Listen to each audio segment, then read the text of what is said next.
لحظه معينه هتلاقي نفسك بدات تعمل حاجات كنت بتعرف تعملها في يومك، وهتبدا بعد كده تشوف الدنيا بشكل مختلف. السبب الاول التكرار. عارف صاحبك اللي بيشرب سجاير؟ اكيد عنده حد في البيت بيشرب سجاير وبيبعته يجيب سجاير على طول، فبقى بالنسبه له الموضوع عادي. السبب التاني الحاله المزاجيه. عارف صاحبك اللي بيشرب سجاير بس ما عندوش حد في البيت بيشرب، ولا حد حتى من صحابه بيشرب، بس لو جيت سالته ليه بتشرب هيقول لك عشان بتهديني وانا متضايق. هو مش قادر يلاقي طريقه تانيه يتعامل بيها مع مشاعره، فاخترع الطريقه دي.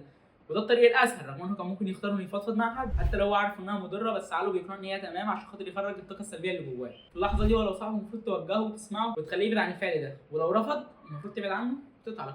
السبب الثالث ان حماده فاكر نفسه كبر. ده اللي بيشوف ناس في الشارع بيشرب سجاير او شايف صحابه بيشربوا سجاير او فيب، فيبدا هو كمان يشرب ويتعامل مع الموضوع بشكل عادي. دي الكلام يقول لك انا خلاص كبرت اعمل اللي انا عايزه. والله بتلاقي العيال ماشيين سن صغير في الشارع ماسكين بالسجاير او الفيب، حتى ان كان ولد او بنت، والاخر تلاقيه ماشي متفشخر في نص الشارع ماسك الفيب في ايده وعمال يشرب. وانا بقول لك كده عشان تحافظ على نفسك، عشان ما تجيش تلاقي نفسك بتعمل حاجه زي كده. ابعد عن الاسباب دي وابعد عن الصحاب الضياع. خلي عندك الوعي في انك تبعد عن الطرق دي، تصاحب ناس تشبهك مش ناس تشبهك.